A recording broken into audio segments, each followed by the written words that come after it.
Fórmula 1 inaugura em 2022 uma nova era. A mais importante categoria do esporte a motor foi buscar no passado inspiração para tentar equilibrar o grid e melhorar o espetáculo, ao mesmo tempo em que busca um campeonato financeiramente saudável. Mas o que mudou? Segue aí!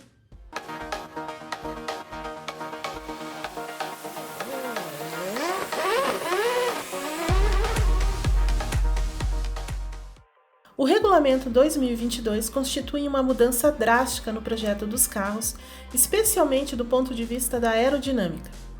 A Fórmula 1 decidiu resgatar o efeito solo, um conceito que surgiu no fim dos anos de 1970 e que acabou proibido por aumentar o número de acidentes. Agora, no entanto, a Fórmula volta modernizada e cheia de particularidades. A ideia central é minimizar a turbulência e permitir que os carros possam andar mais perto uns dos outros, abrindo chances reais de ultrapassagem, o que deve tornar as corridas mais agitadas. Portanto, o carro de 2022 é totalmente diferente do que se via até no passado. E já deu para observar isso durante os testes da pré-temporada. Todas as equipes trouxeram modelos distintos entre si e com soluções revolucionárias na busca de performance, o que foi uma surpresa. O temor era que, com um regulamento tão restrito, os carros ficassem muito semelhantes.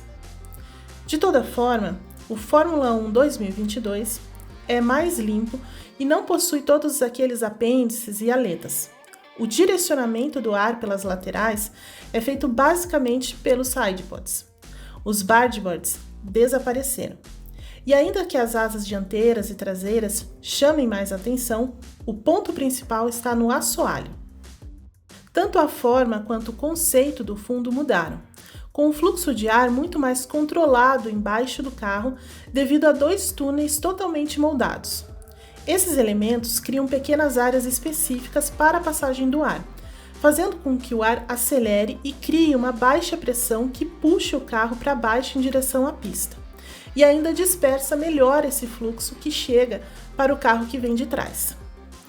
O efeito solo também faz com que qualquer ar sujo que atinge a asa dianteira do carro que vem atrás tenha menos impacto. As asas têm formatos bem diferentes. A asa dianteira foi projetada para ser mais simples, com placas terminais muito altas, mas com elementos menos complexos. A asa traseira também teve seu design modificado. Agora são 2 elementos que formam uma linha contínua com as placas terminais. O DRS, a asa móvel, segue nesse modelo. Outro ponto que chama atenção nesse regulamento é o tamanho das rodas. Elas são maiores, de 18 polegadas e perfil baixo, e ainda ganharam uma cobertura, algo que não acontecia na Fórmula 1 desde 2009. Também na busca por sustentabilidade, a Fórmula 1 decidiu por uma alteração também no combustível. As regras estabelecem o uso de 10% de etanol no tanque de energia.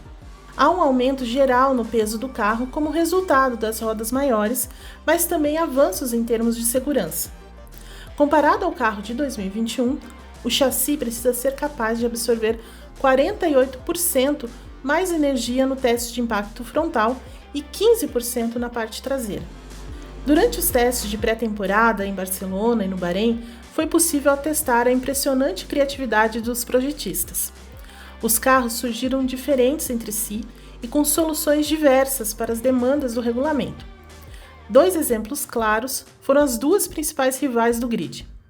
A Red Bull colocou na pista um RB18 ousado, com um desenho de assoalho agressivo, com uma divisão inteligente do fluxo de ar, além de sidepods modulares. A asa dianteira e a suspensão também ganharam notoriedade. Ainda sobre os taurinos, o projetista Adrian Newey conduziu no fim dos testes no Sakir uma nova atualização redesenhando os sidepods. Enquanto isso, a Mercedes apresentou na segunda sessão de atividades um W13 remodelado. A equipe de engenheiros optou por estreitar os sidepods e as entradas de ar. O carro apareceu com guelras e fendas laterais, além de um estranho suporte de retrovisor que mais parecia uma asa.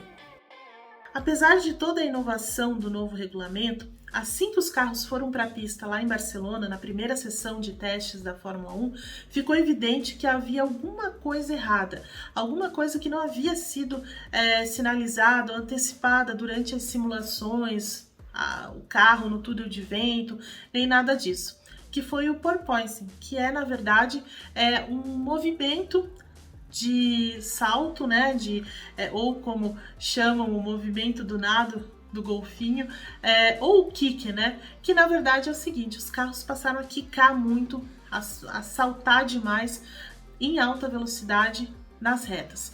Uns mais, outros menos, dependendo da configuração aerodinâmica, dependendo do projeto mesmo do carro. E inicialmente a Ferrari foi a equipe que mais saltou, digamos assim. Então os pilotos tiveram um grande desconforto lá em Barcelona, e aí a Ferrari tentou trabalhar com um assoalho, porque na verdade é um efeito aerodinâmico. Ele parece que pode ter a ver com os pneus, que são mais rígidos agora, ou com a suspensão, que também é muito dura, mas na verdade ele é resultado do efeito solo. Depois, no Bahrein, na segunda parte da pré-temporada, a Mercedes passou a sofrer mais. Ela fez uma grande modificação no seu carro, assoalho, os side pods, né, que são aqueles elementos que direcionam o ar da parte da frente do carro para a parte traseira, e acabou sofrendo mais. A Ferrari, por outro lado, trouxe algumas atualizações que minimizaram, não acabaram completamente, mas minimizaram, que nesse momento a Red Bull parece a equipe que menos sofre com esse fenômeno. Mas de qualquer forma, todo mundo em algum grau acaba tendo que lidar com esses saltos em alta velocidade que inicialmente não tinham sido previstos. Mas por que isso acontece? Os carros quicam como resultado do efeito solo. Com a pressão aerodinâmica empurrando o modelo para baixo, a velocidade do ar que passa por baixo aumenta nos pontos do assoalho, que tornam o efeito solo possível. Quanto mais próximo do solo, maior é a pressão gerada pela parte inferior nesse novo Fórmula 1. Acontece que isso causa uma diferença grande entre a pressão inferior e a superior do carro. E aí a pressão aerodinâmica aumenta até um ponto crítico. Nesse momento, o fundo do carro cessa o downforce. O que acontece a partir daí é que essa energia é liberada de uma vez, fazendo o carro quicar, para logo em seguida retomar o efeito solo. Os pneus maiores e mais rígidos, além de todo o sistema de suspensão, agravam esse fenômeno. A expectativa é para entender que efeito terá sobre a disputa aberta do campeonato. Então diz aí, as novas regras vão criar mesmo uma disputa mais parelha? Deixe seu palpite sobre a temporada 2022 da Fórmula 1.